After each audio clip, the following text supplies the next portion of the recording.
because this is the first time that we're recording from the Twitch. Um, so hopefully it's balanced. That might be something we have to tweak in the future, like next time, if the audio is. I know. Wait, I just want to make sure. Can you just say something? I just want to make sure it's recording your audio. Yeah, sure. Okay, yeah, it is good. It was just cutting out a bit, but I think Oh it's no, good now. it's Yeah, it's fine. Oh yeah, this looks so much better. That's it's fine. awesome. Okay. Yeah. So after last week, you showed me that Petrosian game, um, Yeah. and sorry, I just can't get over the fact it just looks so much better. I can, like, it's so smooth, and I see you in the other window. It's like 100 times better. Like seriously, it's like I can't wait to see the YouTube yeah, no, video. it looks so much better. Yeah, it's because before it seems like you are maybe on Mars or something that gets the video quality or in the space station, or in a submarine, but it doesn't look like that anymore, so that's good. Um, yeah, so I've been looking into more Petrosian stuff. I looked at some more of his games, um, watched a documentary about his life. Actually, I saw that before, but I watched it again. And yesterday, I didn't see actually, that one. yeah, no, there's a really good YouTube channel that nobody knows about where they do like 2 hour long documentaries about people's lives and show their games. Um, and yesterday I was rebuilding one of my opening repertoire lines, just changing a variation that I play because I was struggling in the one that I used to play. And I actually found 19 Petrosian games that he played. Unfortunately, I mean, because this was like 19, like early 60s, and unfortunately, he played the line which the computer really doesn't like. Like it's +1, and I'm black, so I Oh, couldn't really go. okay. I saw two modern players that played it. Somebody played it against Geary and won, and I forget. And there was another player. But other than that, like it's +1. I can't voluntarily really go into a +1. um, but what I used to do when part of my ritual when I was building opening repertoire lines is I would look at Karpov's games, but now I also look at Petrosian's. So as yeah, You're um, broadening your references there. Yeah. yeah, and what's funny too is when I was looking at one of the games that he played in this opening, he played just like Petrosian plays. He brought his knight to the back rank, and then he sacrificed an exchange, like Rook, it was like Rook takes c3, and it's like, oh man, this is totally he's living up to It's his within the style. style. Yeah. Yeah, yeah,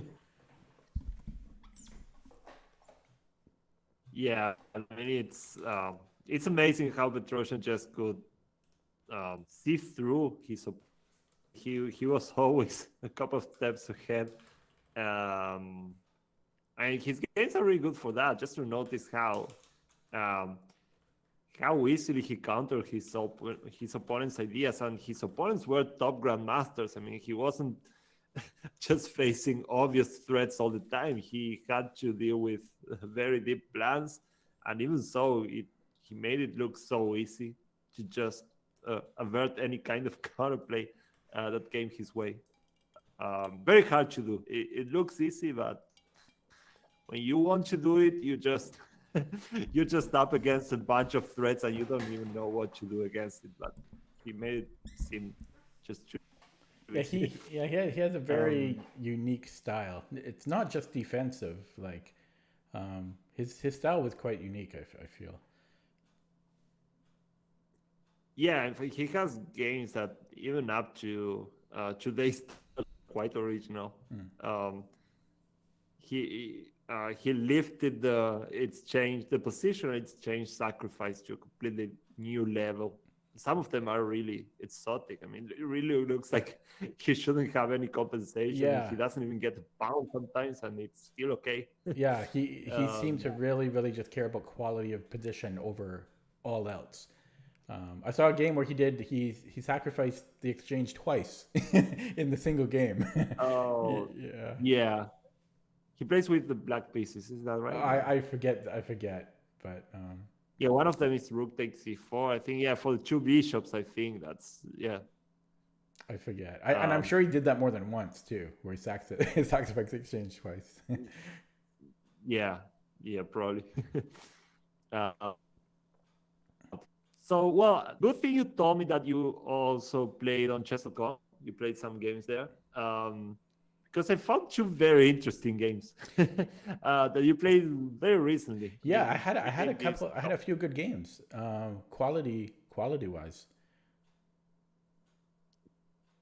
Yeah, I went through them. I chose these two I just want to make sure I'm in the because right it's all about the. study. I don't think. Oh, so it's game Oh, study three. You're yeah. here. I Okay, mean, I'm here. yeah, Okay. Okay. yeah. It's chapter 17 against Francesco. Okay. um, well, we can go through the opening quickly. Sorry, you're playing with white pieces. I will just Oh, rotate the board. Yeah, okay. there it is. Um, so your opponent played a Sicilian. Um, the accelerated dragon. Well, the opening, I mean, we can almost skip it. I mean, it's not the point. Just I was just curious about this. This is more or less normal position. This seats should probably be the move here. Um, Or or A6. knight takes forward by these seats. Your opponent played e seats though, which is so strange. I mean, it's clear that he wants to break on d5. That's one of the main goals in the dragon. I mean, if black actually gets to do it, he might be okay. It looks like it shouldn't be possible. I mean, you know, the move here is these seats, and then black trades and plays bishop e6, or bishop d7 for the bishop c6. So you played too quickly here. I think you just Autopilot. castle within it. Yeah, Yeah, within just I I don't know. think I could have exploited the D6 square with knight DB5. Um, Yeah. it was an autopilot. I mean, Yeah, clearly it's castling, so it really looks like a movie you just play instantly. But yeah, it's I don't know, when you see something that just doesn't seem to add up, and I know this probably called your attention a bit because it's not normal, and I know your openings. um, so yeah, here maybe it's time to think that, well, about his intentions for the most part. I mean, d5 is clearly coming, otherwise e6 makes no sense whatsoever. But it's really difficult to make this work, uh, leaving that d6 square so weak, and with the bishop on g7, not even with the bishop controlling this seat. So yeah, knight db5 actually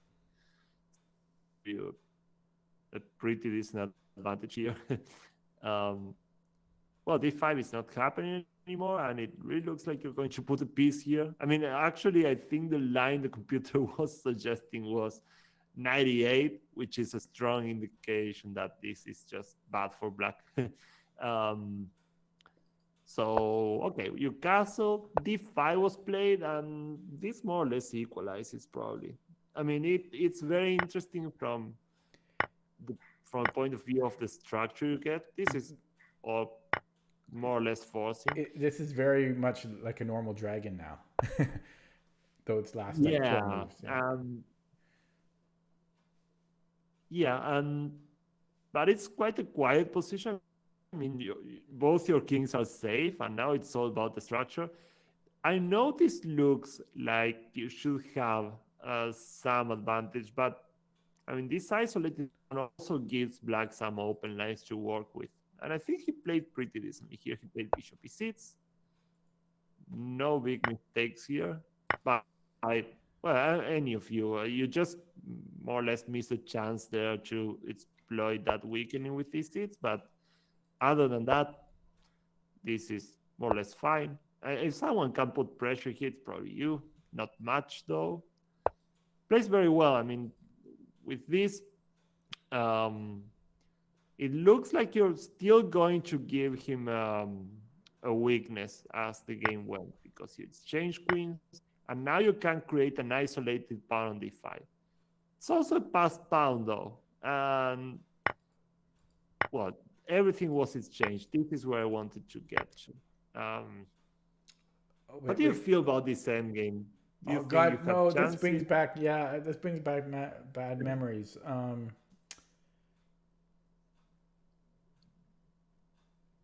Yeah, I was astonished what happened. Um, and like, yeah, I was really astonished because so I spoiler alert for anyone watching, but I lose this game. I thought, I thought a draw would be a bad result for me. I was working on converting this to a win because I felt my, he's got, as I view it, the B and the D pawns are weaknesses, isolated pawns. Um, I knew it wouldn't be simple because, rook and pawn end games are never simple, even if there's pawn weaknesses. But I thought at the very minimum, I should have a draw here. Um, I'm trying to remember where things went wrong, but it was surprising to me. Okay, I'm already remembering one idea is that he went rook a5, rook c5, which I missed that plan. Um, and so I played. I figured if I played a3 here immediately, I probably didn't. I might have played rook fd1. Yeah, it went like that, and then you play a3, which is all That's really fine. natural. This is all fine. I It's more or shouldn't have less. taken on c5 though. At the time, I knew that this was an important decision. Like he goes rook a5, I go rook a c1, and then rook c5, and I just couldn't quite assess if his central pawns were better than my possible outside pawn possibility. So that was the shifting decision or that made me trade on c5. I know maybe we just show that position because if people are watching, they don't know what we're talking about. Yeah, it's very interesting because you mentioned here that you think at least you have draw. Yeah, It's true that I prefer your position slightly, even though yeah, this should be a draw from well, any point of view. Thing is, he has a couple of weaknesses, but he also has very active rooks. That's a problem normally if you're trying to push for a win, because there are many situations where you might even win a pawn, but he might get enough activity to compensate for it or to regain the pawn quickly. That's how it usually goes. And he's not even down a pawn. It's just a normal rook and pawn endgames where you're trying to make slow, steady progress, but it's going to be really hard. There's not even that much material on the board. I mean, it's easy to swap off a couple of pawns and just get a 3 versus 3 or something that's drawish. Um, Rook d4 also looks fine. I mean, if there's something to criticize here, it's so small that it's even unnoticeable. I mean, so f6, which is fine, I guess. He's getting to the center. He's playing okay. I mean, he's following the principles to a certain extent. He clearly wanted to play rook c5 after rook c1 because that's what mm-hmm. happened. This is what you were talking about for Mm-hmm. everyone Mm-hmm. watching.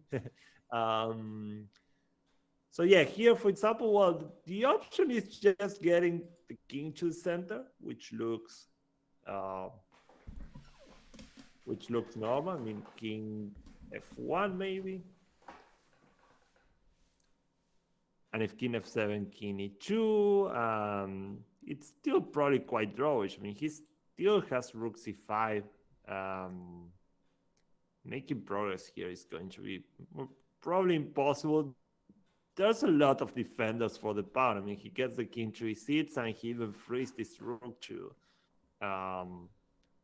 maybe start thinking about invading here.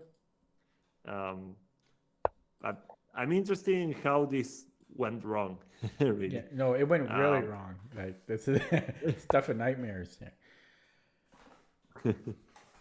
yeah, because rook c5, ouch, this uh, puts you in front of a very difficult decision. Mm-hmm. I think the most practical choice would be to acknowledge that you really have no advantage and just play rook c2 d1. And still, I mean, you can still play this and anything can happen. It's probably just to drawish, but now you have a ready answer for this. You always have rook d2 and really begin walking towards the center. Um, I mean, black is just okay. That's the truth. I mean, on paper, this might be weaknesses. The problem is that if you can't really attack them, it might not really matter that much. Sorry, I just want to go back a bit because I was considering different options. For example, instead of rook c1, maybe rook b4, trying to tie his rooks down to the defense of this pawn. What do you think he should play here?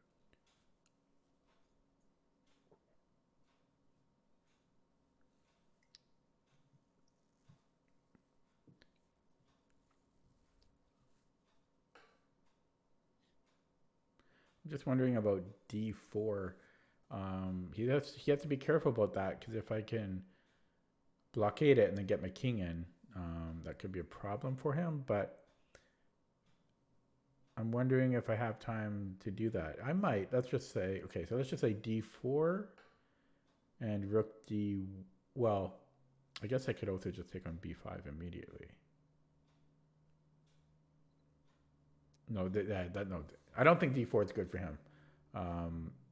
He could get his pawn to d2, but then I'll have two passers on the A and B file. Yeah, I don't see that being good. So I don't think he would play d4, or at least I don't think it would be good for him.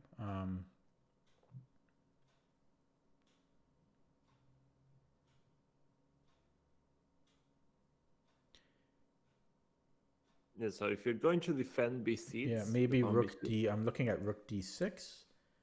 Yeah. And then if rook d1, probably just king f7, and then he's fine. Yeah. It's important that you don't get any of your rooks stuck. I mean, rook is the only decent way to defend this pawn. If you play b5, this rook is as good as dead. Rook a6 also doesn't make any sense. So just rook d6. And, well, you got your rook to be pretty active. I mean, you can also play this rook d1, king f7, or rook c5. Both look fine. And, well, black is just in time because if king to f1, there's always this annoying rook c2. Not threatening this, but cutting the king off. And I don't know if you can fight for a win for, well, any longer, really. So rook c1, rook c5. This is a very important moment because rook takes c5 really sharpens the game a lot. Yeah, I mean, as I say, when I went into this, I wasn't sure. I knew that it was a little risky to take because possibly those two pawns might be a problem. I mean, they're he's got one passer and a rook right behind it, and his king could help support them. I might have over-evaluated the outside passed pawn, considering that there's rooks on the board. It's not like it's just kings and pawns. Yeah. One problem that might not be so noticeable at first sight is that these central pawns are going to give him the better chances to activate the king, which is a problem you have. I mean, with those central pawns, it's quite likely that he's going to get the king to the center, and yours is going to be a little bit more passive. While you're really relying on the fact that you might be able to push the out pawn, but it's really hard to make anything of it if your opponent is just dominating the center. You might just lose that pawn, for example, which was the case. I mean, there were many lines where you're just losing the pawn. And rook endgames is well, to a large extent, a matter of activity of the pieces. I mean, the rooks are just not designed to defend pawns. And the kings also have to be, well, as active as possible near the center. So here you went all the way back to d1, and your rook is already a bit passive. How can you improve on this? And this is not an easy move to decide on, but Oh, I thought Rook something. D1 was good. It's okay. It still doesn't quite ruin anything, but you're kind of giving the initiative to black in a sense. Well, the only other move would be Rook A4, going for activity and counterplay. Nothing else Yeah, makes any this sense for me. looks really principled. At this point, I think a draw is not a bad result for you at all. um, and yeah, you're just trying to get the pawns from the side. D4 is not dangerous. King F1, D3, you have King E1, and you get there in time, so doesn't seem to be a problem. Um, and yeah, Rook A5 is more or less annoying. I mean, I think Black should still be okay. I don't know, Rook B8 right now, but at the very least, it looks like you're doing fine. Um, That's a safer Rook move for D1 is yeah. Yeah, yeah. Rook D1 is still not a disaster. Um, it's it's becoming a bit sketchy. I mean, you really need something against this because this plan, for example, looked quite dangerous. Still, Black had to be careful about how to push his pawns. King F1. Well, I don't repeat. I mean, this when I imported the game, some of the comments by the computer stood there, but King Well, F1 is just a normal move. If it's okay. it's I an don't act- see that. I don't see the comments or anything. oh, I just okay, see the okay, board. good, Yeah. okay. Yeah, I mean the computer calls this inaccurate and it wanted you to play b3 first for some unclear reason I can't see. Doesn't really matter. um, because your opponent plays d4. But he's not being. I mean, for one thing, King E6 is a move this is called flexibility. I mean, there's a move you're definitely going to play, King E6. There's a move that's really optional and it really depends on the situation to see if it's good or bad, which is D4. Which one you're going to choose? Well, the move you will make anyway. And then you will consider if D4 is good at the moment with the king coming to D5. It might not be the same. I mean, I don't know. D4 it actually allowed for some unexpected counterplay. Not easy to make the next move, but um, your opponent's plan is to get the king all the way to d5 and put the rook on b8, and you will be completely tied down. At least it's going to be very difficult for you to fight there. You're fighting for a draw definitely after that. So, what do you think the issue with d4 right now could be?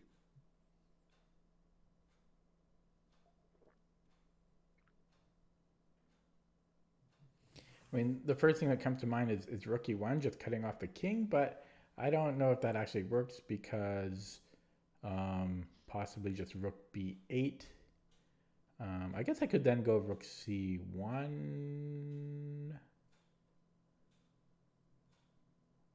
Although Rook C1 might be dangerous because there's Rook C8 followed by King E6. Um, Your idea looks quite okay. I mean, that's the idea. You can play Rook C1 right now, but Rook E1 also looks like he's not making easy progress. Sorry, King E2 is what you played, which is principle. It's not addressing the issue that the king is getting to d5 quickly. Um, Rook C1, I really like this move. I mean, you have to activate the rook somehow. That was one of your problems, and that's why King E6 was a better move. I mean, now for example, with the king on E6, you'll be able to just play King D5 as black, defending the pawn, and that makes your task extremely hard now. I mean, if Rook D5, you just play before and you just exchange everything. That's not going to work. I don't know. I mean, this really makes more sense. What about rook c8? What would you play now? I think you have a nice solution to this. I don't think black has any advantage now.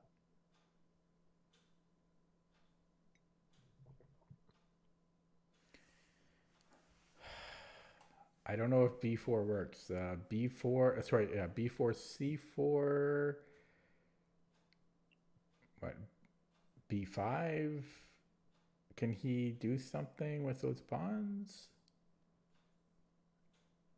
It looks scary. I mean, if he gets the king to d5, you're going to suffer. Big deal. Oh, hang on. I wonder about rook c4. Rook c4, king e6. No, I'm going to have trouble. I'm going to have trouble with the b2 pawn. I mean, well, yeah. Okay, yeah, it looks like it though. Like rook c4, king e6, king e2, rook b1. Oh, I guess I have b4. Yeah, you have b4 at all times. Actually, you like to play b4 right now, but c4 is, well, sharp. And it looks like he's getting the better part of it.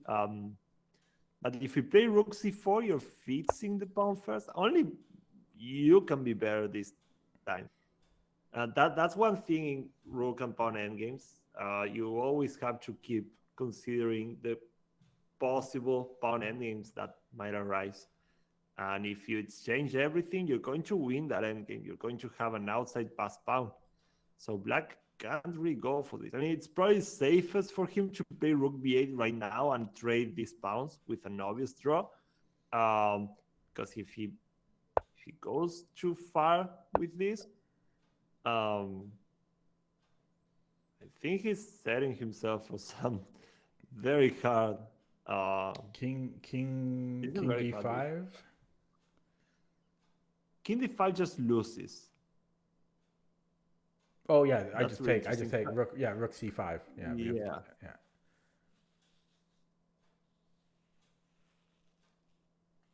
Yeah, in that endgame, this pawn just wins. So it's just going to rook a8.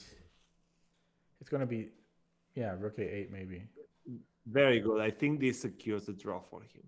But yeah, he has to find this for a draw. I think that's the best he can hope for. I mean, you take here, he takes a3. You win this pawn temporarily, but that one's going to fall after rook c3, most likely. And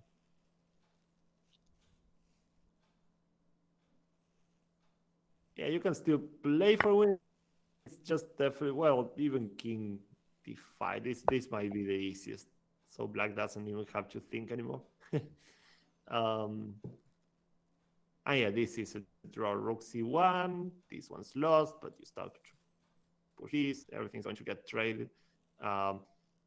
So black is, after rook c4, black has no chance to win this. So rook c8 isn't it? And if he doesn't have rook c8, you're playing b4 on the next move.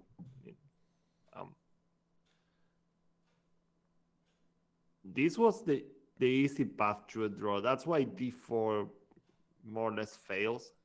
At least considering that now black has a very clear plan to get the upper hand with king e6.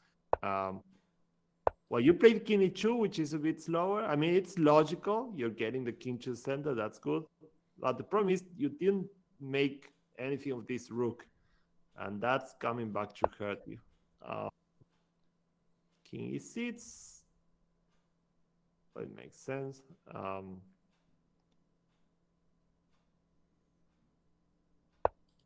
King d3, king d5. And I don't know if you remember what you played here, but I probably it's already. I mean, I think I needed to play b3, but I probably played rook c1. Yeah, that's exactly it. And yeah, the rook is just subjected to a completely passive role, and rooks are not good at this, really. um, yeah, you have to stop c4 with the pawn. Your rook has to be free to create counterplay, and that's quite a key concept in these rook endgames. You need to keep the possibility of invading through the file. And b3 is a move that you're going to have to play sooner rather than later.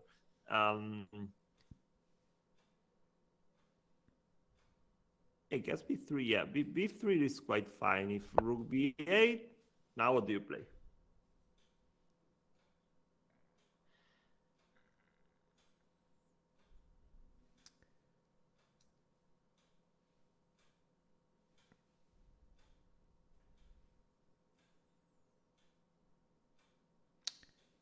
King c2 seems fine. Yeah, just king c2. So the rook is free. I don't think there's a tactical issue with rook b1, but again, you want the rook to be free to threaten stuff. And you can probably just hold this. If he plays rook e8, you're going to play king d3 again, covering this square, and I don't think black can really make progress here. Just have to be a bit careful. I mean, at some point, if black wants to make progress, he will have to play c4, and otherwise you're just gonna stay put. And that will be it. But even though this might look scary, I mean, unless he can invade with the rook, you just have easy draw. You stop the d pawn easily, and your rook gets out. So this is probably nowhere. After rook c1, though, yeah, the rook is just completely passive. And here comes a very instructive moment, because your opponent plays a move with all play. He plays rook b8, but that actually gives you an extra life here. Rook b8, you only have one chance after this move. Then, I mean, if you play too passive here, then you're surely getting crushed. Actually, in the game, you played king c2. He played c4, and he's stomping you. I mean, these pawns are just too far advanced. His king is excellent. His rook is also active. Yours is not doing nothing. I think I had to go. I'll close my eyes on it. B4, C takes B4, A takes. Oh, sorry. Wait, I'm trying to do it blindfold. So B4, C takes B4, A takes B4, Rook takes B4, and then Rook C8. Getting behind the king so I can give checks from behind, kind of like a Philidor.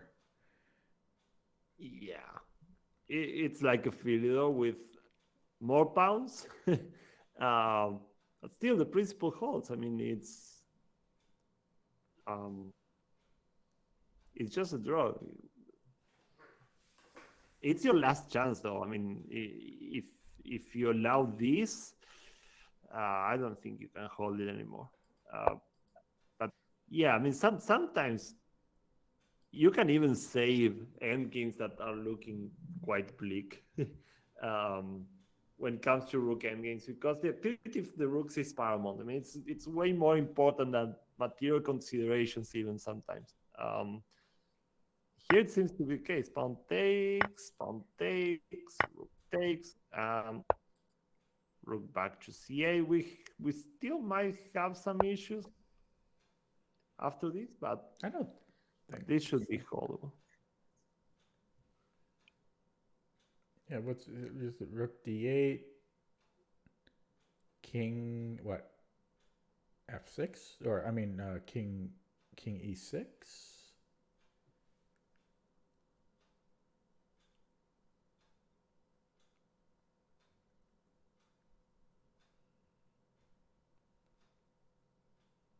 This should be a draw. You're going to lose a pawn for sure, but it's going to be a 3 versus 2 where I can't picture him winning this really.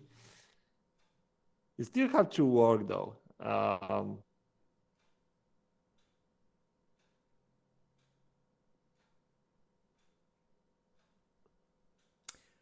Oh wait. Okay, I have an idea. So if after king e6, then I go rook e8 check, and then I can go rook e2. Although I might not pick up the Um, d4 pawn. I won't pick up the d4 yeah, but pawn. Yeah. something like this. Then, No, I'll be um, in time. Will I be in time to defend? Rook e8, king. Oh no. Yeah. Sorry. So rook e8, king f5 maybe. or f7 No. maybe to I think he has to force go things. f5, right? Because here I just go rook e2.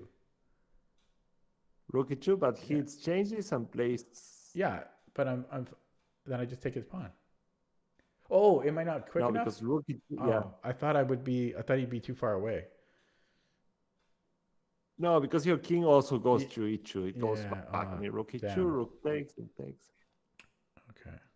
Yeah. Damn. Yeah, but here you can probably just take the pawn, I guess. This should be enough. I know you're down a pawn, but if you can defend this, I would have. it's just a 3 versus 2. I was thinking of taking it with a king because I thought my rook is more could take his maybe a and b pawns or Oh, h and but g you're pawns. getting, Oh, okay. Yeah. Scrap yeah, that. that's for sure. um, so yeah, I mean, this should be holdable. I mean, this 3 versus 2 is almost invariably a draw. Your rook is a bit misplaced at this point, but probably doesn't matter. um, yeah, this is more or less your last chance to hold. Um, after king c2, well, this is very interesting. Actually, instead of rook b8, which allows b4, he had to play rook a8. This move is excellent. He's just dealing with b4 because you'll just take rook takes a3 with check. So rook c4. And on rook c4, you're still not threatening b4. That's the Oh, good thing. he has rook But b8 here. I think. rook b8, Or well, then in b4 that case, you're still. going to play b4. Okay. Yeah. Yeah. I guess he's just going to try to put you in Suksuan by making some.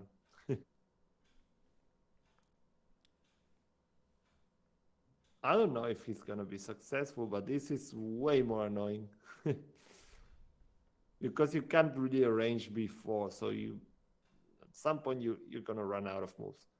And probably just have to go back. Can I go a4? But yeah, rook a8 kept the. Sorry, a4? Yeah.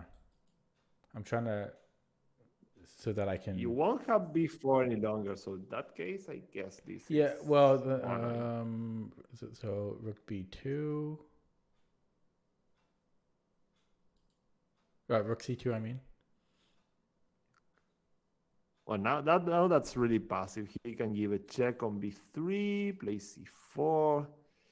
Very similar to the game, actually, to what happened in the game.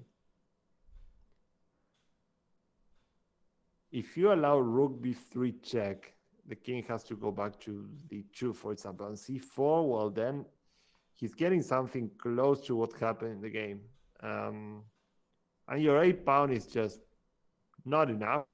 I mean, he can really just. I'm just worried about getting a Zugzwang, so I'm trying to do something because eventually my rook will have to move, and then he has rook a. Does he have rook a4? Yeah, then he has rook a4. Yeah, the rook. This idea is also a problem. If you just play rook c2 here, at some point rook a4, then c4. Yeah, that's right. Yeah, I think that's why rook a8 was so strong too. I mean, once you're in Suksuan, you have to remove the rook from c4. He gets the rook to a4, and he's pushing c4 anyways. And this is very hard to deal with now. And a4 always allows this. That's the problem. It was a very hard move to notice. I mean, rook a8 it's kind of cryptic if you don't notice that this pawn this pawn sacrifice is white's only chance. So I can't really criticize any of you for not finding this, especially while you have 2 minutes and 20 seconds now. So yeah, it's hard enough. This is still not completely lost though. I mean, after c4, well, rook b1, that can't be it. I think it was b4 again, if I just remembering the engine's solution. It's probably too late, isn't it? I mean, I just remember that it wanted b4 many times over. So if this isn't losing already, then I'm thinking it probably is. Yeah, I think it probably is, but yeah, it's probably losing because that even, I mean, with his pawns being so advanced, even tactics are going to favor him. For example, I put this line here: rook e1, which looks reasonable. I mean, you're just trying to activate the rook, which if it doesn't work, that's a real problem. d3 check, king c1. Now with the pawns being so advanced, he has this for a rook takes b2, and your king side falls apart this time. This is a real problem now. And this pass pawn is extremely strong. This almost seems okay. Oh no, I was thinking king c3, but there's rook b3. Or rook takes f2 and. Well, I was hoping to, like, maybe rook a1, a4, a5. Yeah, a bit slow though. I mean, he can probably sweep your whole king side and stop the pawn with the king. Or sack. He might even be able to sack his rook for the pawn then. Yeah, this pawn is not far advanced enough. That's a problem. Yeah, it's beyond the point of salvation, but rook b1 is just so passive. It's not giving you any options. He played rook e8. King to d2, you stop the invasion, that's all right.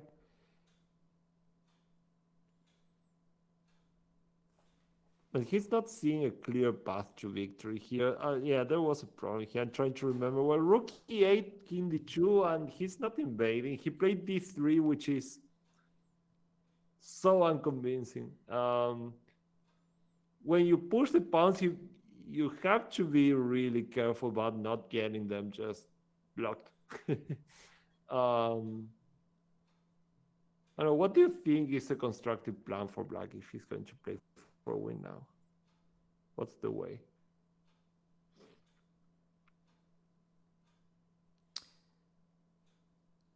I'm just looking at rook b3 because that might help prepare d3 so that he can get his king to d4. If I was black, my concern would be after rook b3. I'm kind of concerned about rook e1. But still, there's that d3 check. And I guess the king would have to probably go to c1. So king c1. And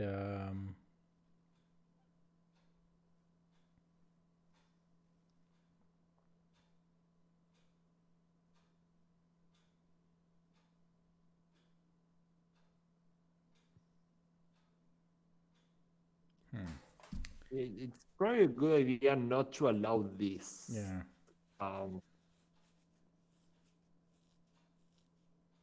So rook e8 makes sense because of that, but king d2 is not allowing the rook in, and you don't have the pressure here anymore, so I'm not entirely sure of that.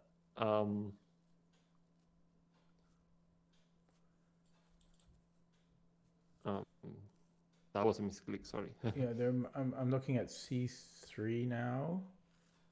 C3, king c4. Oh, okay. So after c3, I think white has to play king d3, but then black just wins a pawn there. So I think c3 is looking quite good here. With the idea of the black king going to c4, although there's b3, so c3, Yeah, b3. that blockade is so annoying, and you get the king to d3. That looks even dangerous for black.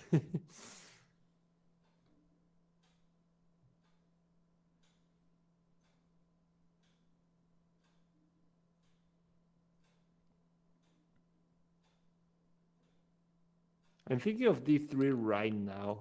It might be a bit rushed, but your rook is not getting to e1, and there might be some added value to it.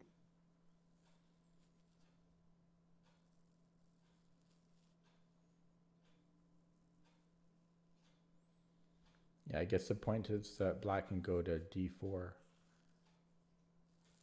White Yeah, can't. you're probably White can't you're probably stop going that. to get into Zug's one. Because if you play well, king c3, rook b3 doesn't make sense. Well, you have to And go now if king king d2. d2, yeah, you won't play this. You'll probably just play king d4, and your rook is completely tied down to b2. And it's still not gonna be that easy. But you'll probably run out of moves quickly. I mean, if you ever push this pawn, for example, because you just need to make some moves, then rook takes b2 must be something to reckon with. For example, rook takes c3, king c1, c takes, king takes, and then you invade here and you promote way too fast. Yeah, So I don't think it. White's just going to simply run out of moves here. Sorry, what? Yeah, I said White's just eventually just going to run out of moves. Eventually, White will be Yeah, in Zugzwang. it's going to be really quick, apparently. A4 is always met with rook b4, and you can't really defend the pawn because b2 is falling. Yeah, but your opponent really had to consider the possibility of you activating, because this is what happened. King d2, and now he probably has to repeat. He has to go back to b8, because with what he played, now you play the rook e1, he can never trade. I mean, the king and pawn endgames are losing for him even because of the outside pass pawn. So he plays rook b8.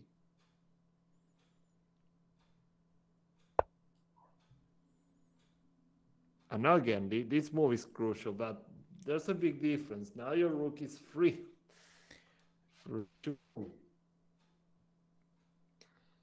Yeah, I think I played king c1 in the game. No, you didn't. I didn't. You Well, should have. then if I played king c3, that just loses a pawn. So You went back. Yeah. okay. You went back to b1, Okay. which is, well, just condemning your rook forever. I mean, the king c1, this still allows you to really fight for a draw. I mean, d2, king takes d2, rook takes king c3, I'm guessing. And your rook is getting to e7. You keep the a power. I mean, this is not. My greater concern would be king d4. So king d4, rook e7. Oh, yeah, you get here. Yeah, that's true.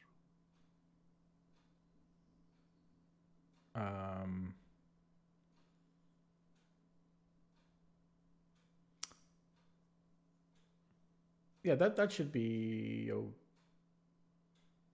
okay.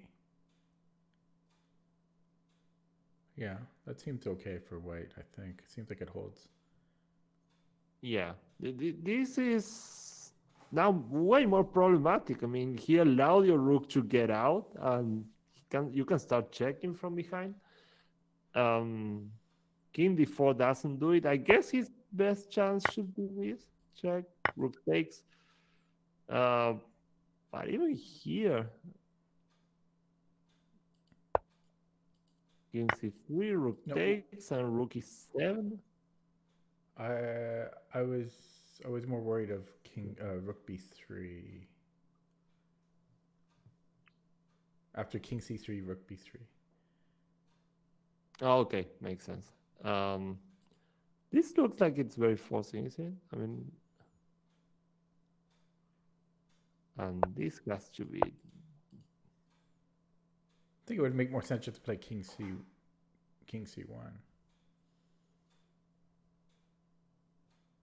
Yeah, the king is going to get cut though. That can be a real problem. I thought we'd be okay though. Like again, like what's wrong with King c1? Here, King c1, Yeah, Rook takes, Rook e8, and the king is Rook e8. Oh, Rook he can go e8, King e7. c3. He's got King c3. Okay, yeah, that's the problem. Yeah, it's controversial. I mean, the king should be near the center. And what about this though? I mean, this is still not easy for you, I guess. No, this just looks losing. Yeah, so at this point you can probably even save yourself by playing Rook e1.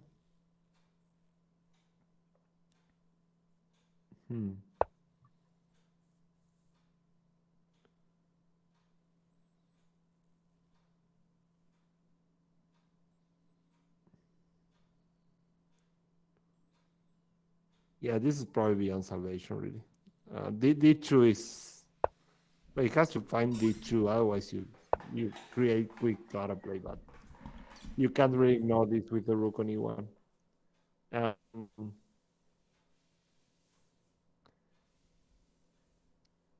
Yeah. Oh, so Rook b1, King d4. Now, yeah, you get into this position, which is Zook's one. I mean, this rehab in the game, it's really instructive that you can't. I mean, you're going to run out of moves. Whenever you play f3, this tactic works now. King c1, pawn takes, rook takes, and he has e3, so he's promoting before you can stop the pawn. King e2 and d2, and he's too fast.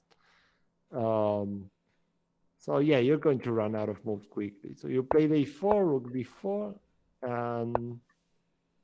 and now the pawn just falls, and there's not much to do against this. Check King c1, c3, and the pawns are just too far advanced. You get checkmated essentially. I found this game very interesting because, I mean, sorry. I mean, it really went south. It was a tragedy in a very strange way. Yeah, Dvoretsky would Yeah. file it under the tragicomedies. Yeah, but it's amazing how difficult it gets after you take on c5. After that, you have to find very active rook moves just to keep your head above water. It's yeah, that was the critical point. Was Rook takes c5.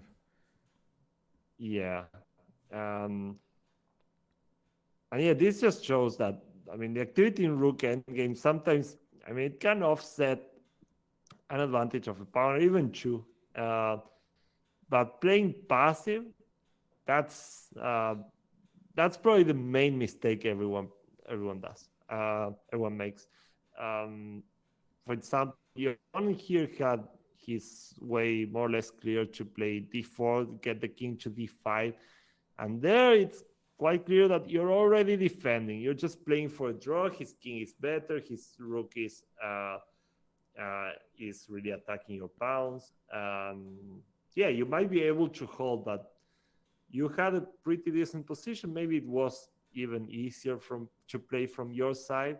But once you allow that pawn mass and the king to get to center, you need concrete solutions, or else it can turn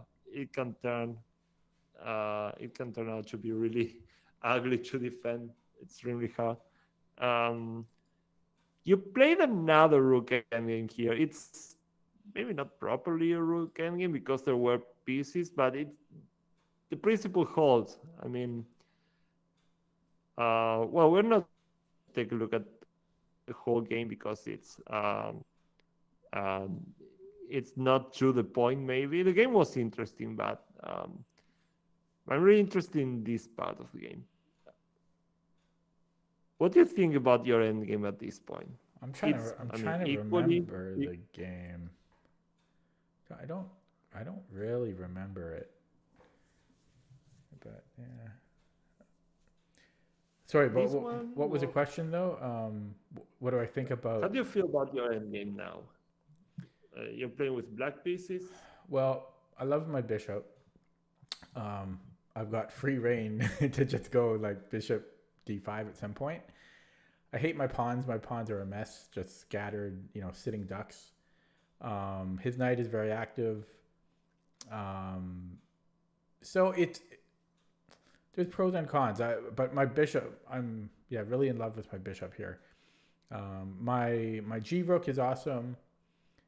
And his king is in a little bit of like not direct danger, but being within the vicinity of my bishop, there could be problems for him. So whose turn is it? I guess it's white. No. You played bishop d5, okay. Which is just fine. Yeah. And he played rook g1, so he's threatening to take on f5 now. Now we come to the part that interested me the most. Do you remember what you played here? Well,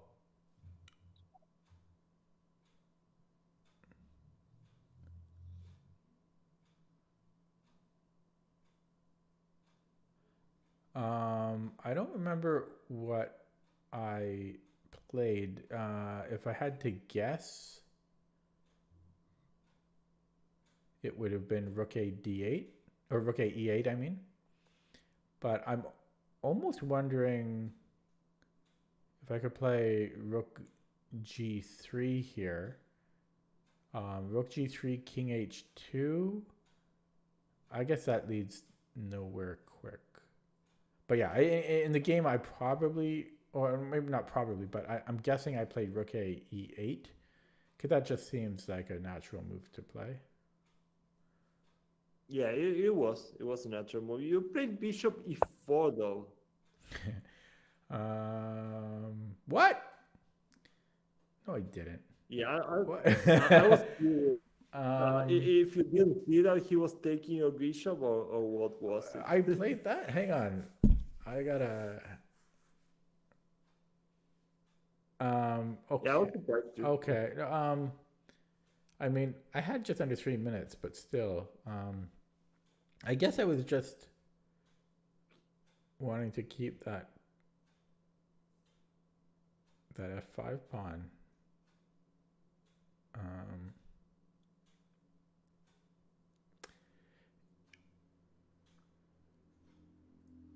I don't know, maybe you were seeing some maneuvers with the knight coming to f4. I think I just thought that he could take the f5 pawn, and yeah, that's what I thought. I mean, what's interesting about this is that you mentioned you don't like pawns, and it's true. They're all pawn islands, all by themselves. Your opponent's structure is really a lot better, and it's also true that it doesn't matter at all because your bishop offsets those problems completely. I mean, it's just so good. This bishop would compensate for a missing pawn easily. especially since there are not many of them. I mean, there are only 4 pounds for each side. So this is really close in into a draw, no matter what. But even if you lose a pawn here, that bishop is so huge that it's all about the activity of the pieces now. You mentioned a move that makes a lot of sense because you might not even lose a pawn in the end. I mean, rook a8 um, just looks excellent. I mean, you will always have rook e2 if he takes. Um, there's 97 to consider. I don't know if that will be too annoying because of stuff like this. But you still have rook g6. I don't think we can trust this to be such a big issue. What's wrong with just king So rook g7 a, there? yeah. What's It's wrong? funny because you can even just give up the pawn like this, and it's incredibly clear um, that the activity of the rooks is what really matters here. You're going to play f3 if anything, or rook f8 followed by f3. So rook takes, no, rook f8, and the key is this. Your rooks are excellent, and he has at least one passive rook that's really not looking that great. Um, and if he doesn't trade, you're getting in, and you get the pawn back, and white might be even getting uh, in some trouble for no reason. So he should probably take. Most likely, you're just gonna get your pawn back. I mean, rook f2 is the threat clearly. Um, so if anything, I prefer your position. It's certainly a draw with best play. They're not. There's not nearly enough material. I mean, we only have 4 and 3 pounds each. Um, you're going to get your pawn back, and if anyone's going to exert some pressure here, that's going to be you. I mean, but this is how important activity is in these heavy pieces endgames. I mean, being that there are more pieces in this case, there's a couple more minor pieces, and the principle still holds. Uh, he has a passive rook on g1. You're going to get a very active rook on the f file, threatening stuff, and that just compensates for the pawn entirely. I mean, if there was more material on the board, I would even bet on black's position because the rook is really looking like it's going to get to f2 and not only recover pawn, but even keep a better position. After bishop e4, well, it's you who has to be a bit more careful because now the weaknesses tend to be more important. Um, Especially since you don't have clear targets. But even this endgame, I thought this endgame was really interesting because even here you can hold by active rook play. I mean, your pawns are horrible, all of them, and even here you have excellent drawing chances. And in fact, objectively, it should be a draw. And if you compare this to the game you just played, we just saw that you played, where you had the better structure, here it should be even better for white because you have even more weaknesses. I mean, e4 and c6 are just easy targets on the e and c files. Um, and still, it doesn't matter because the activity of the rooks is enough. You play rook e2, though you have to be a bit careful. Um, which rook do you think should go to e8? You should defend the pawn, but how?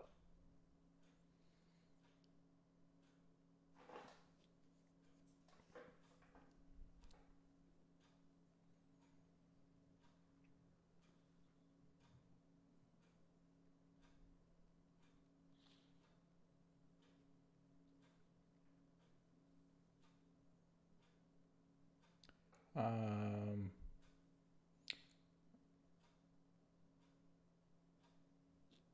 thinking the rook g e8 because my other rook can then go to control the d file if need be. Yeah, that's If I think that's it. rook f e 8, and then if rook d1, um,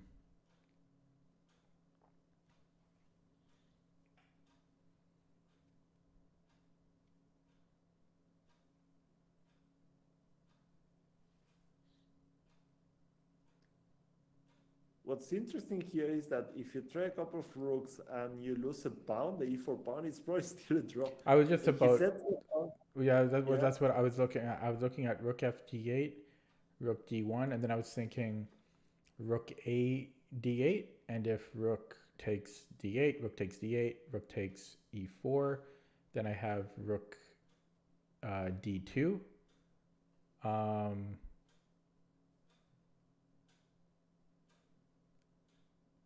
with a probable draw.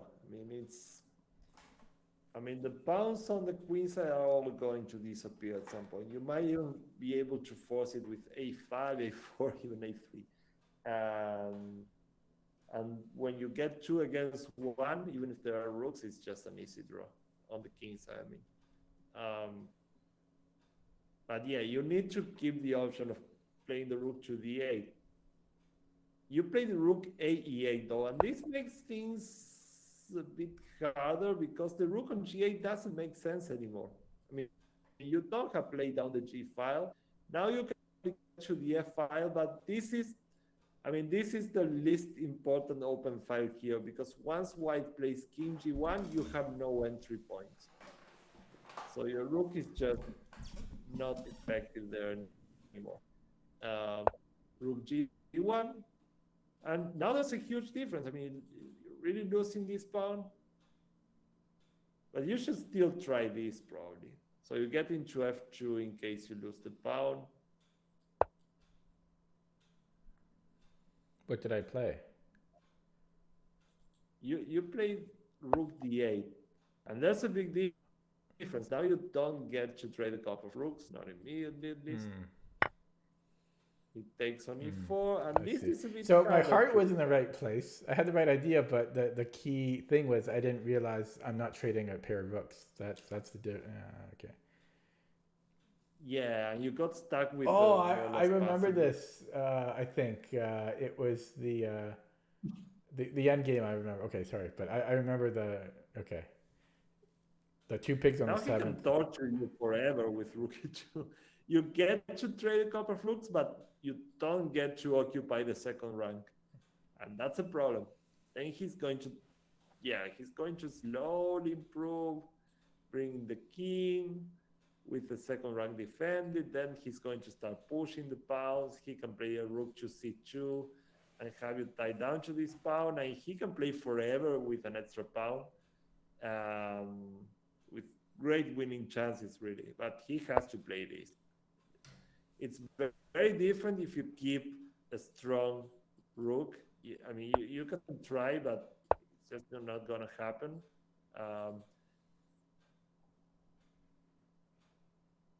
But yeah, I mean, he played a very bad move. This gets his own king cut on the second rank. I mean, now, and he also loses a pawn. This can't win anymore, of course. It was just too weakening, and he lost the pawn immediately. And now, yeah, there's so little material, but that it's still a draw. I don't think you can really do anything here. Well, it fizzled out to a draw quite quickly. Oh yeah, I remember. Yeah, I put the rook on g8.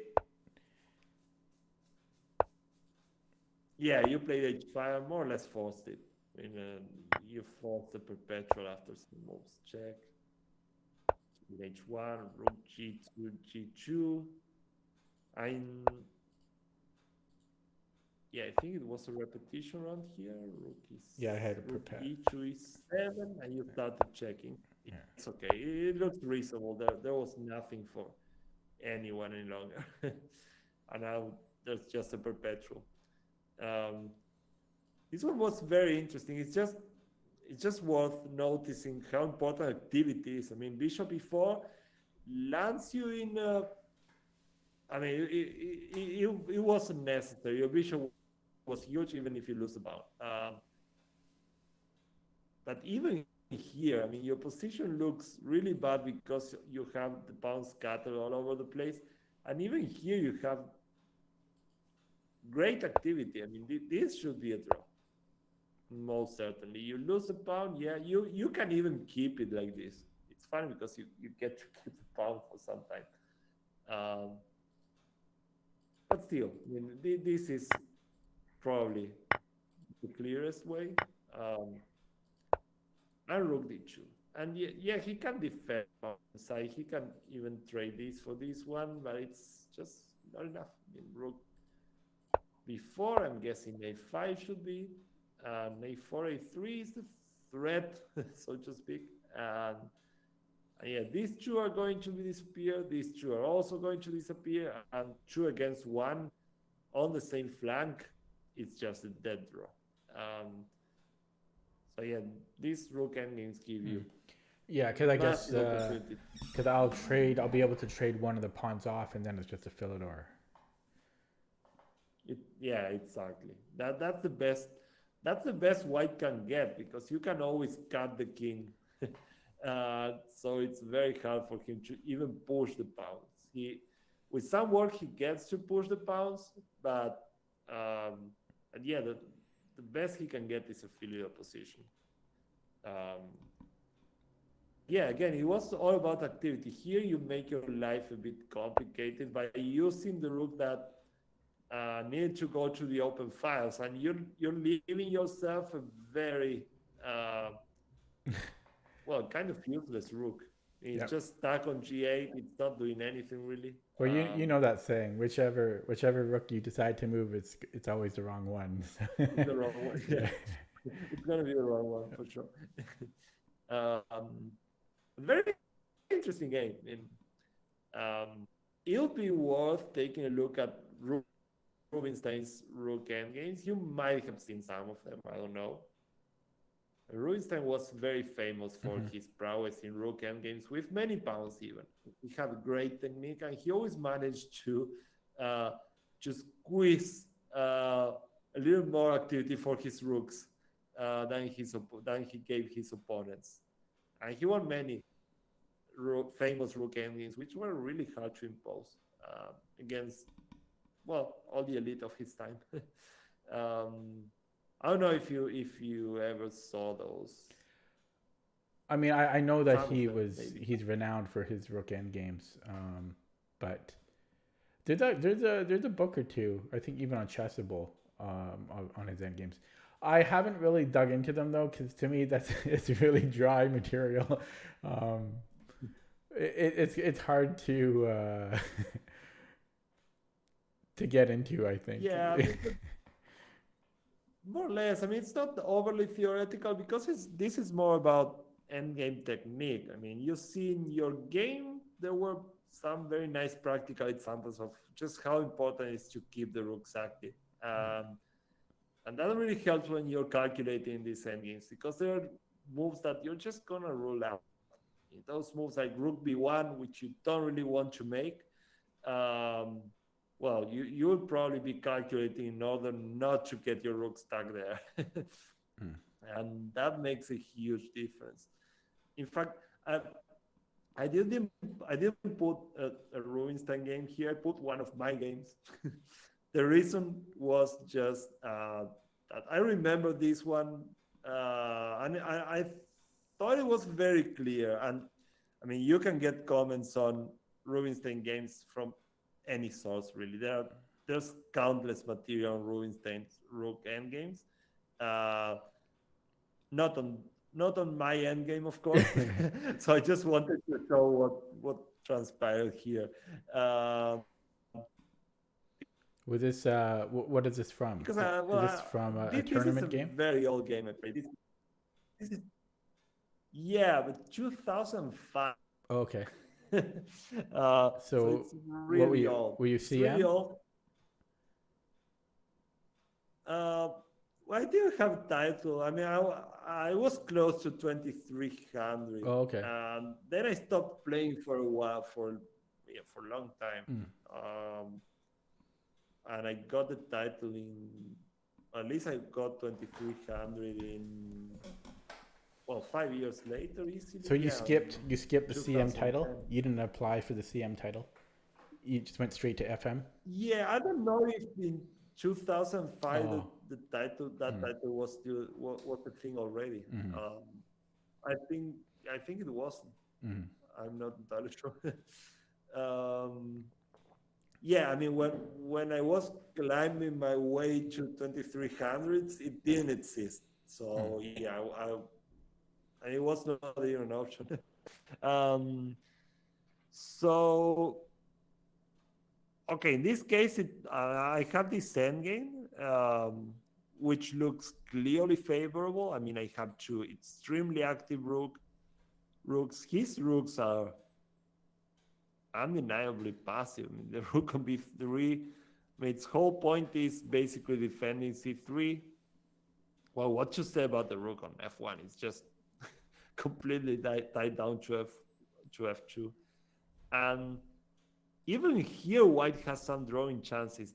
That's what's astonishing. I mean, during the game, I was convinced I was Yeah, just a you're matter just of time like before sitting I. here like that, right? Yeah. Yeah. I mean, I was aware that there were some tactical kings to work out. It wasn't easy. I mean, I would love to play king c5, king c4, and just pick up the pawn c3. Has this check. So annoying. I mean, of course, I don't want to trade my b pawn for the c pawn. That's just a draw. I want to win the c3 pawn and push this one to queen. that's the that's the right plan, clearly. Uh, so I was trying to find a way to just take this pawn finally, but it was white to play in this case. And he has a draw here if he's careful. Uh, More than careful if he's active. He can't activate the rooks because he can't even move them. Um, but his king is also quite sad. What do you think he should play?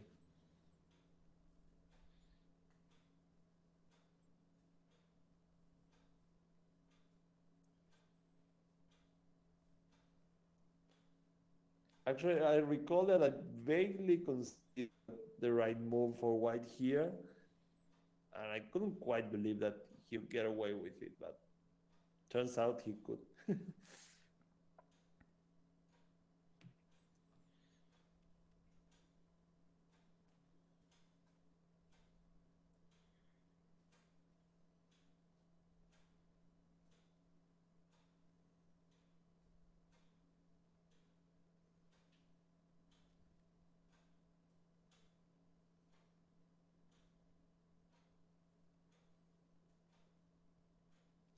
So I'm just looking at two weird options.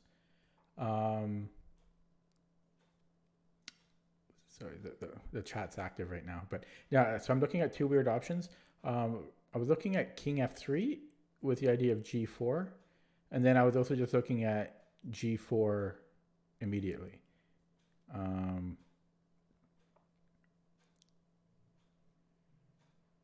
But if it was Black's turn to move here, what is Black's plan? That's, I think, important to address.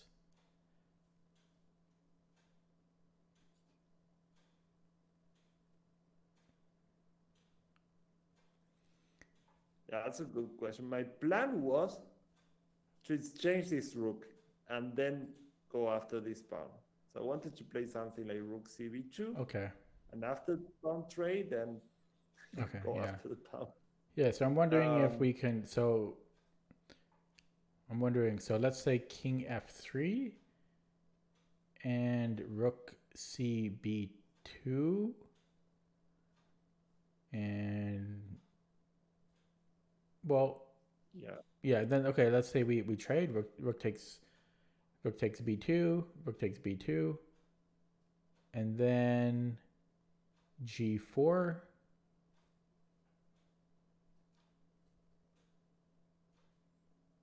And you have a ton of counterplay there. Yeah. Actually, completely enough. King f3 isn't working, and I was counting on this. because I make him go back and he's completely tied down. Now there's not going to be g4 anymore because king f4 is just dropping a bunch of pawns. After rook Okay. takes f2, So take, yeah, something like this, and then this is going to win both pawns. That's a lot. So around here, well, your other so option yeah, would so be g3. So you play g3 to prevent him from playing g3. actually g4 is the right G4, move. I I mean, mean, it, yeah. it yeah, it's completely forcing. And if you have any hopes of saving this endgame, it's just by activating the pieces. I mean, your king is bad. Both rooks are just completely useless. You can't really hope to survive this. There are too many pawns. The black rooks are extremely active. The black king is also quite ready to help the big pawn advance once we take the pawn c3. So white has to do something. I mean, you can't just sit there and hope this is enough. Hope black goes away. Yeah, exactly. And holding the c3 pawn, well, it shouldn't be possible. This was actually a forced draw. It's amazing, but black's king is So this excellent is now. I've been looking. I've been trying to. Maybe we can even do this in a future lesson. Because I haven't been able. I mean, there's some material out there on it, but it's not super clear. And basically, what I'm trying to say would this fall under the definition of a pawn lever? Oh, the pawn, sorry? The pawn what? Pawn lever. Pawn lever. Oh, have you not heard of that term? No. Oh, okay. Yeah, Maybe in Spanish. yeah, it's a fairly popular term, I guess, maybe in English. For a while I was thinking that it was the same. Like I thought maybe a pawn break and a pawn lever are the same, but I don't think they are. I think a pawn lever, they're similar, but yeah, I don't know. I've been trying to get a super clear definition on what pawn levers are. I mean, they're mentioned in like in some books and so forth, but Interesting. yeah. I will look it up. Okay. Because it does ring a bell. It Yeah. does. Okay. I don't really Cloudsat. remember what it was. Cloudsat in the chat. Do you know? Have you heard of pawn lever, and can you define it? That's It might be in the Redskins. I don't know. Is that your? No, it's. I don't think it is. Is Cloudsat? Is that your other student? I can't remember. I always forget his username. Zach. Is that Zach? It might be Zach. I can't remember. Okay, so he. Oh, is that Zach? I'm not sure. Yeah, it is Zach. Yeah, yeah. So he. Yes. Wow, that's that. Oh, can you see the chat? Can you see the chat? Yeah. Okay. I Okay. Yeah. So he says it's when it hits a piece and. when Oh, it really? hits a piece. I don't know. Is that the definition? I don't know about that. Hits a piece and a pawn hook at the same time. Are you confident about that? I don't really know. I always knew that as okay, exploiting a hook. But I thought it's kind of like pawn lever. Is somewhat similar to like widening the beachhead, which is I guess what this is, widening the beachhead. Is it not the G4 move? The G4. Well, yeah, in a sense it is. Yeah, it's a means of making your king more active by means of pawn break. So yeah, it makes sense that it qualifies as widening the beach. Oh yeah, Zach just said, yeah, I'm totally wrong. So yeah, yeah, I've been wanting to get a really clear definition on that, but it's online. It's not. In my research, it's not clear. I can't get a clear answer, even though it's referred to a lot. And even in like Like I think commentators often use it, and I hear the term fairly frequently, but I don't really know exactly what it is. So it's pretty.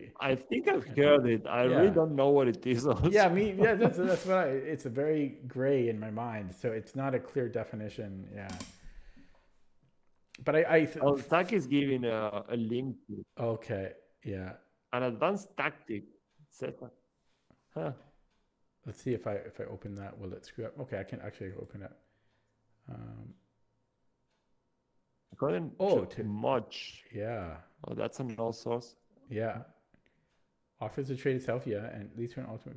Yeah, that's kind of what I thought it was, which does qualify here. Yeah, it's exactly. a palm break. Yeah, but his three definitions or criteria would apply to this G4 move. So it's I think that a difference with a pawn break is you might not necessarily disrupt their structure. It might just be like a pawn trade, or for example. But here, I think the pawn lever really kind of disrupts the opponent's structure. Yeah, so it looks like it's a pawn break to damage the opponent's structure. Yeah. That's the only. Yeah. Kind of like like a bomb, like you're setting a bomb or something to explode the position up and disrupt the pawns, the structure. Yeah. Yeah, I'm looking at the examples and it really looks like that it's, and the definition has to do with the goal of the pawn break. It has to do with the fact that you're really damaging your opponent's structure, which is it's one of the objectives of a pawn break, so that's okay. I mean, a pawn break can be used to open files, to maybe free the energy of your pieces that are a bit stuck. And well, in a pawn lever, apparently is about damaging your opponent's structure. Yeah. Well, that's interesting. Yeah. Yeah. We can take a look at that. It's a really broad subject. So yeah. Thanks, Zach. That was very helpful. Now I know what it is. Yeah. So I think G4 qualifies as a pawn lever. Like totally. It's like the perfect example of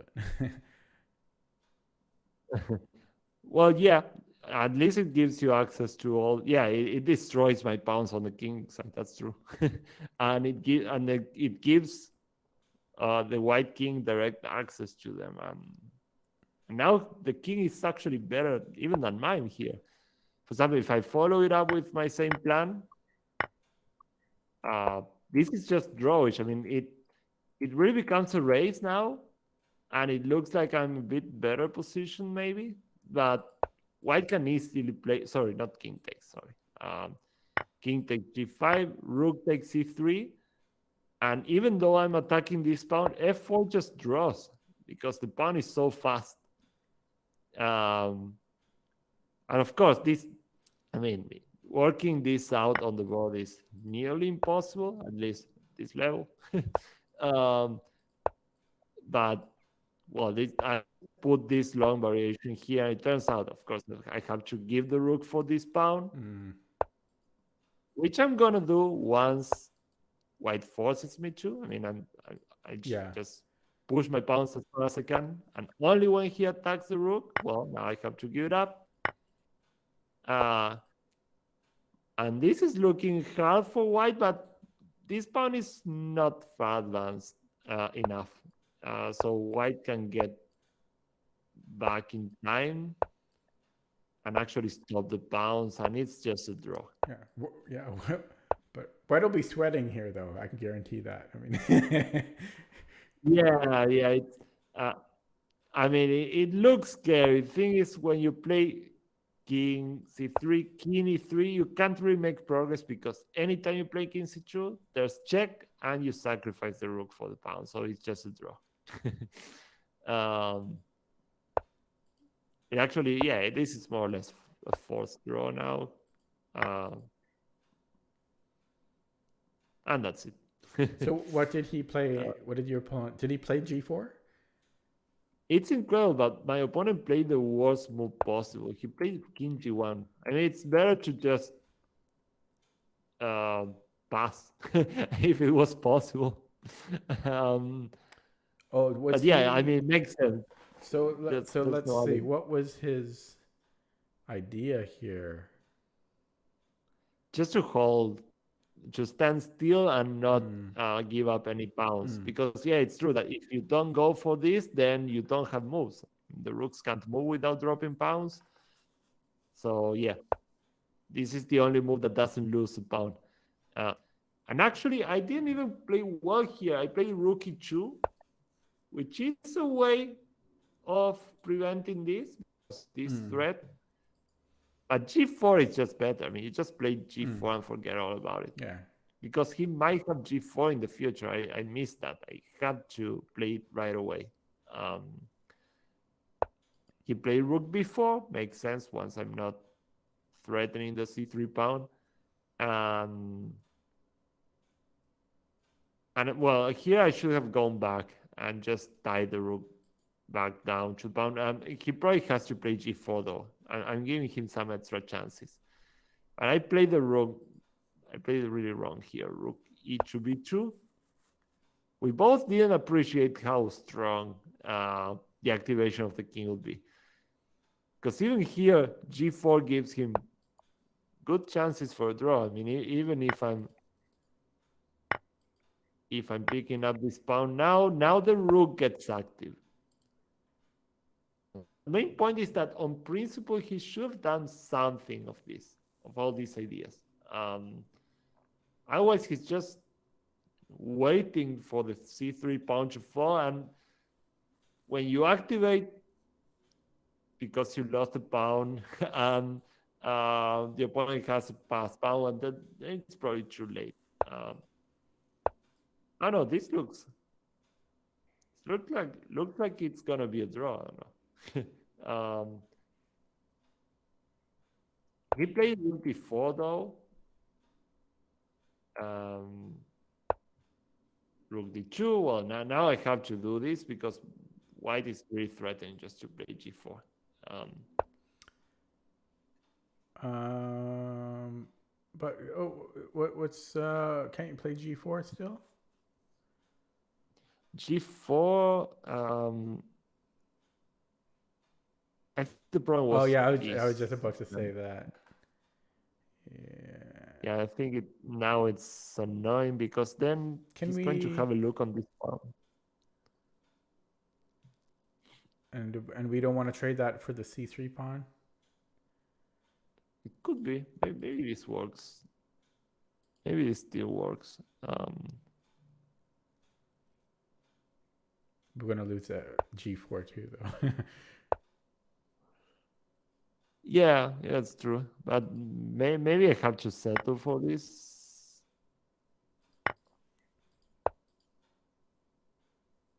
It's a bit unclear. Now I'm always control here also.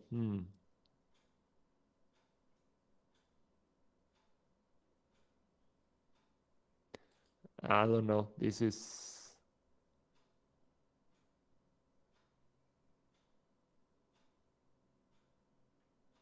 tough to evaluate now. I let his pieces off the hook. I mean, I let them activate. And now this is probably the last chance. He has to play g4. And I mean, I know I'm playing for a win here, clearly. Because he probably has to take with this pawn now. With the c pawn, this pass pawn is going to be too strong. So this is probably still hard for white, maybe, but again, the only chance. If you don't do it, the point is, I mean, your opponent just traded the rooks, and this is just bad. I mean,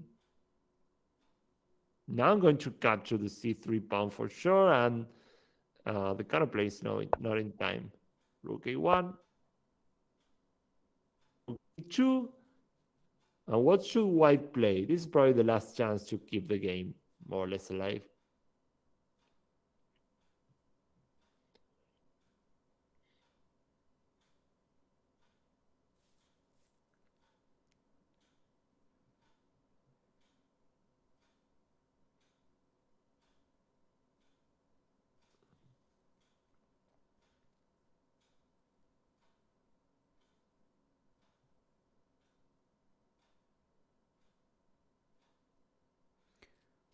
Still wondering about G4 here.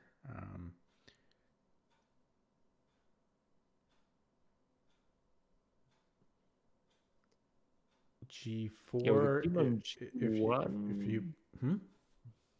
Yeah, with a king on G1 and the C3 pawn falling might be a bit too late. F takes G. I was thinking F5, or F4. I mean, but okay. F takes G4. So G4, FG. King G2, and then what? Rook takes C3. Rook takes C3, yes. And then King C3. King G3 rather. Yeah, this time I can defend the pawn G4. That's a problem with Rook C4. Rook C4. Rook. Yeah. Rook. But Rook A6, and then can't we go Rook to G6? Yeah, then, you might but then capture the pawn. Yeah, the B pawn your is. B pawn's running. Yeah. Yeah, too fast, and you can't read trade rooks. Yeah. And White made another passive move. He just played Rook A3. And yeah, G4 is not in time anymore. Like he has to go Rook A8. This is very similar to your game. I mean, this is actually quite a good chance. This is not even easy. I mean, White, of course, is trying to survive because this pawn is falling no matter what. And then the B pawn is going to start running. That's tough to deal with. But yeah, not easy at all. I mean, you can just play Rook D8 here. And I might be losing a bunch of pawns.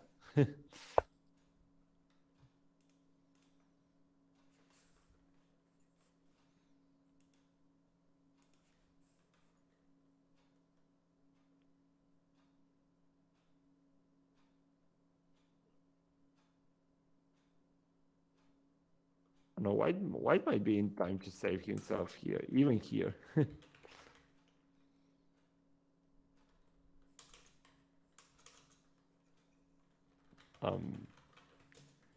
Okay, this is just losing now. King C5 and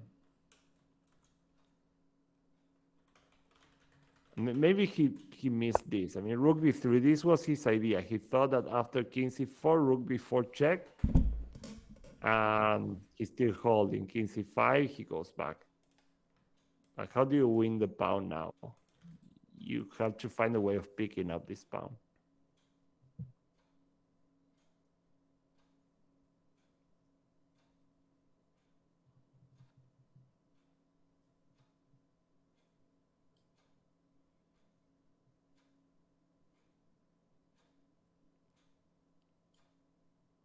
For that, I need to have the B5 pawn defended. That's the whole point.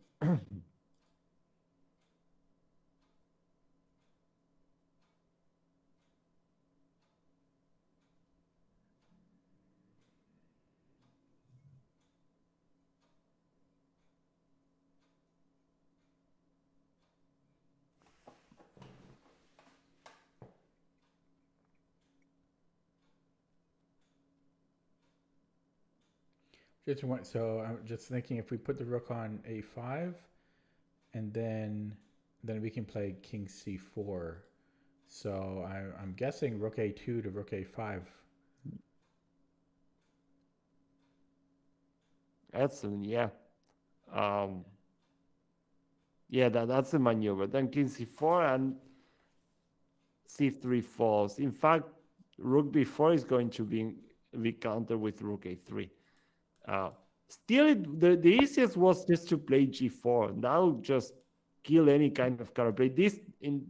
Apparently at this point I can play this directly. I just never appreciated this idea as a strong source of counterplay, which is bad. It's really wrong on my part.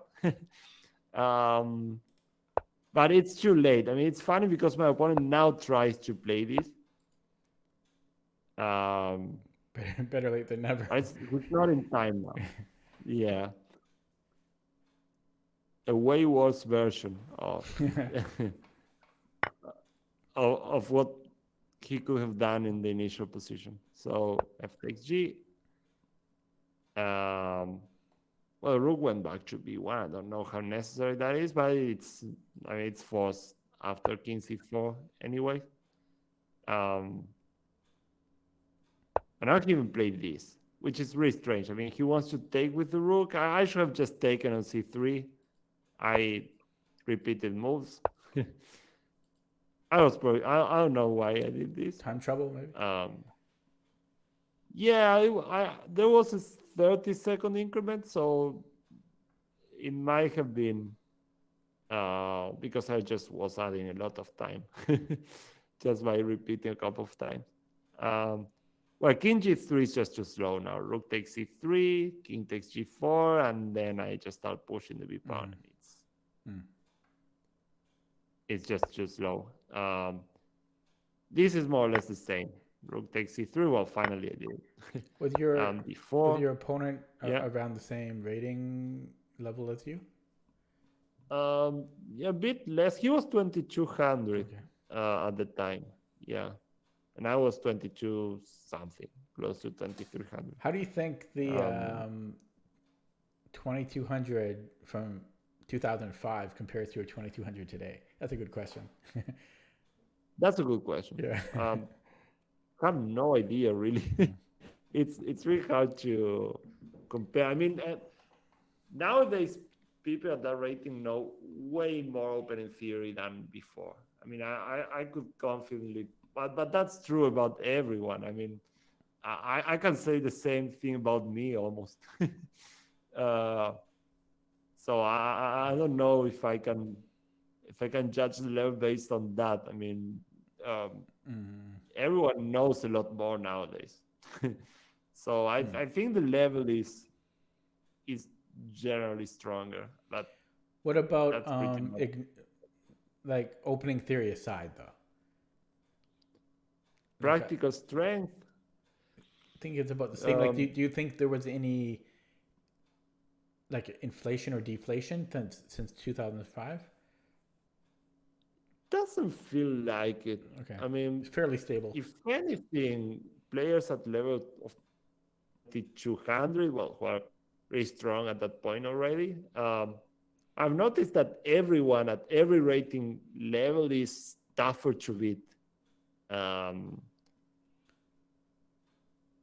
At least that's the feeling I got when I started playing again. Yeah.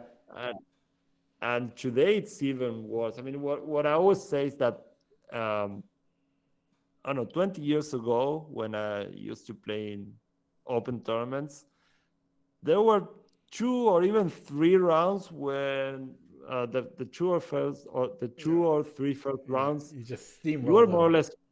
Yeah, you were more or less sure that your opponents were going to make bad mistakes and you were going to win most of the time. Not always, of course. There are always surprises, but you could more or less count on the first rounds being easy. Yeah. That doesn't exist anymore. I mean, there's not one single comfortable round. It's maybe in the first round you get an opponent that makes some serious mistake quickly, but from the second round onwards, it's just not going to happen. I mean, you have to earn every point. That I noticed this now, and at every rating level.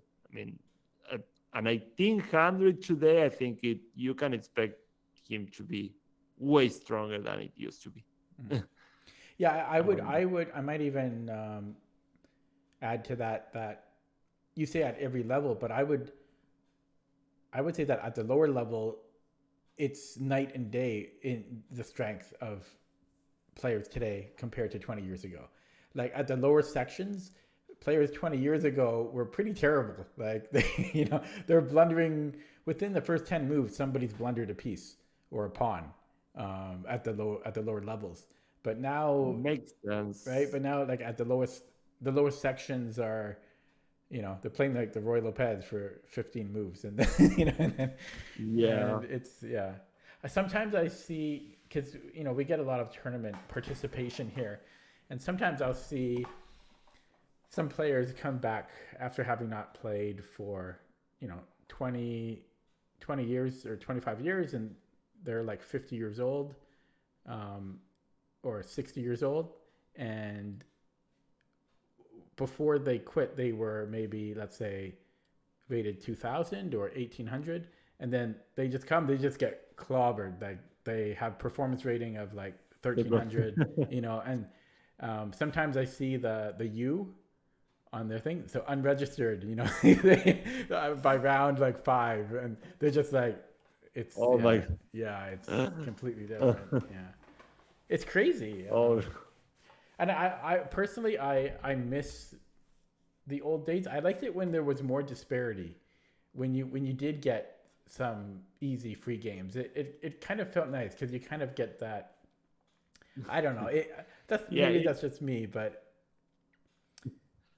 it makes sense that it's like that. I mean, when you got a player who was, I don't know, 1700 20 years ago, he was a stable 1700. He wasn't on his way up. Most likely he was on his way down, because it was a time when you entered the yellow, for example, the yellow rating with 2000 at least.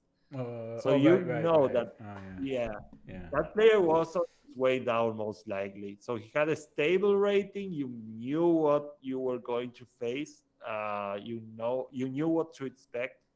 Nowadays, you don't really know what you're facing against. I mean, your opponent might easily play, I don't know, 300 points above his elo, and it's quite likely that he does. I mean, if you're facing a 1300, well, you can be almost sure that he plays way better. I've got a good story about this, and I forgot to mention this to you. I think it was the last game you played on chess.com. You played a national master from Canada named I think like Omid Malik. Okay, and he actually won first. He either got, I forget if it was clear first or if he tied for first in a recent tournament close to me. And he's like rated. Okay, let me just are you pulling that up right now? What? Oh, were you pulling up that game? Maybe not. No. Okay. But I'm pretty sure it was. But he must be rated like 2500 at least. Well, let me find it. Yeah, let me find it. I always have trouble spelling your name, your username. It's oh, I found it. Okay, so. Oh no, you played recently. Lost the game. No. It's a recent game. No, you played. If it's recent, I lost it. No. I didn't realize you played recently again. But let me just look for the Canadian flag. Yeah. Okay, I found it. It's from May 16th, and you did lose the game. Oh yeah, I saw you had a little streak of if it's a recent game, I'm sure I lost it. I lost so many games. Yeah, I gave you some of that bad luck I've been having, transferred some of it to you, but yeah, it was a blitz game that you lost, but it was just an interesting example because just taking a look at his, let me just try to find it here, because it's related to what we're talking about here. Yeah, his name is Omid Malik.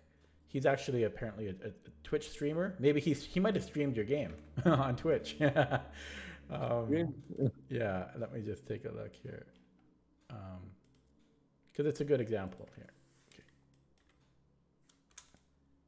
And he's okay. I found it. So he's from Alberta, and yeah. So he played in the Grand Pacific here in April, the one I didn't go to. Yeah, and he got first place, and he tied it with Li Kwang Liam's brother, who's an IM. Wow. Anyways, his rating going into the tournament is 2153 CFC. So that's about 2000 FIDE. And he had a performance rating of 2510.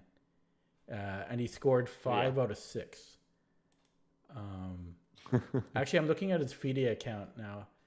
So his FIDE rating is 2064.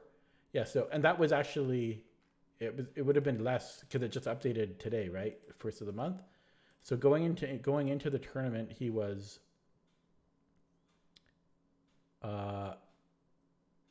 he was almost exactly 2000, but he had a performance rating of 2500. So yeah, it goes Yeah. it goes to say just how crazy the ratings are. Yeah, a couple of tournaments ago, maybe he was, I don't know, 1800, and he's just climbing quickly.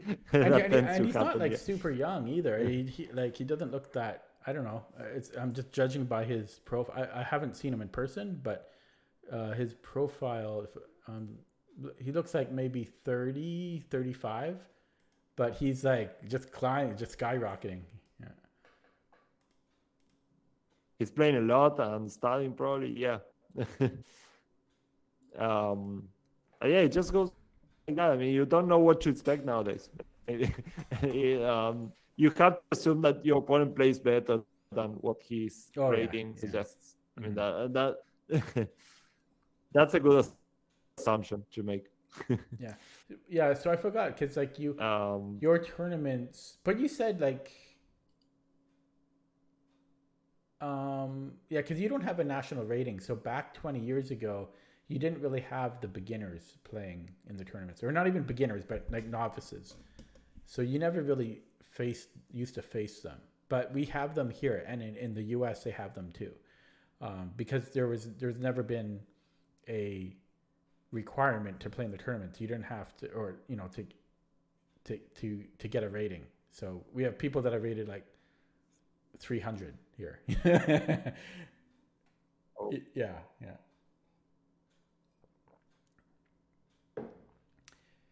oh, that's the thing. That's a problem. It takes forever for them to catch up, and they probably make progress way faster than than the rating is able to You know, climb. Yeah. a few days Um, ago they announced another tournament, and this one is closer to me. I don't have to go to the mainland. It's like a 2 hour drive, uh, and I'm still not planning to play over the board again until or if I ever hit 2300, which is not looking good. But even if I wanted to go to that one, I was looking at the hotel cost, $400 a night, $400 a night. oh, what? Why? Yeah, oh man, that's just Oh my God. insane, right? That, So yeah. yeah, What is that about? I mean, it's why just is it so expensive? it's expensive where I live. Yeah, Wow. British Columbia is very expensive. Like the average house in Victoria is, I think it's like $2 million or getting close. Maybe yeah, 1.5 That's maybe. average. Yeah, yeah. That's just Oh an my average God. house. Eh, That's like a two, maybe three-bedroom house. Three-bedroom house maybe. It's like 1.5 million. And I think you could buy my town for that. yeah, no, it's Canada has a huge housing crisis, and so the accommodation is also very expensive. Um, My God. yeah, that's partly why I set those restrictions on myself. Because it's so expensive to go to these tournaments. You got to take out like a mortgage to go to a tournament now, and Yeah. yeah, Yeah, of course. You want to feel well prepared when you go. Yeah, totally yeah, understandable. yeah, yeah. Okay, yeah, no, yeah, that was useful. You kind of cracked the whip on my passive rooks. This I think this will be nice when I put it on YouTube though, because again the video quality is much improved. Um, so every video gets a little bit better over time. It's kind of funny if you look at one of the videos we Yeah, made I like can't wait. 2 or 3 years ago. They were like much worse. The audio was so bad on those. Oh, that the comparison has to be striking. I will have a look at one of those, and then No, you'll go blind. Yeah. I will go to this No, one. yeah, I remember it was the video and the audio were terrible, but especially the Okay. audio. Like the audio, I could barely hear you. Half the time, I had to guess what you're saying. Um, yeah, the audio was atrocious. So we're kicking it up every lesson. Um, yeah.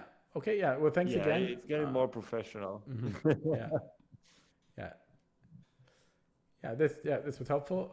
Okay, I'm thanks a going to lot. keep pumping out the games. I've been playing a fair bit lately. I've been putting in a lot of time playing and studying. So I don't know. Hopefully, my rating will return to where it once was eventually if I just keep working hard. But just have to give it time. You know how it goes. Yeah, you know how it goes. Sometimes you just, I mean, improve all of the sudden and and things start clicking, and that's it. Yeah, somebody it's wrote on you just have to keep it. Somebody wrote something on the chess subreddit that I was reading a few days ago, which I thought seems true, and I forget what he wrote exactly, but he said something along the lines of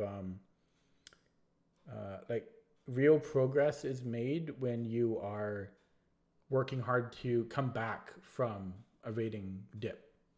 So when you kind of are in a dip and then you work hard to climb back up, and that's where a lot of progress is made. And so oftentimes what will happen is you'll surpass where you were because you're working so hard again.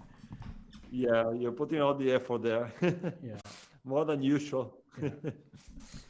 Okay, I'll let you go, and yeah, we'll stay in touch as usual. Okay. See you next week. Yeah, thank you. Thanks, Tyler. Bye. Bye-bye.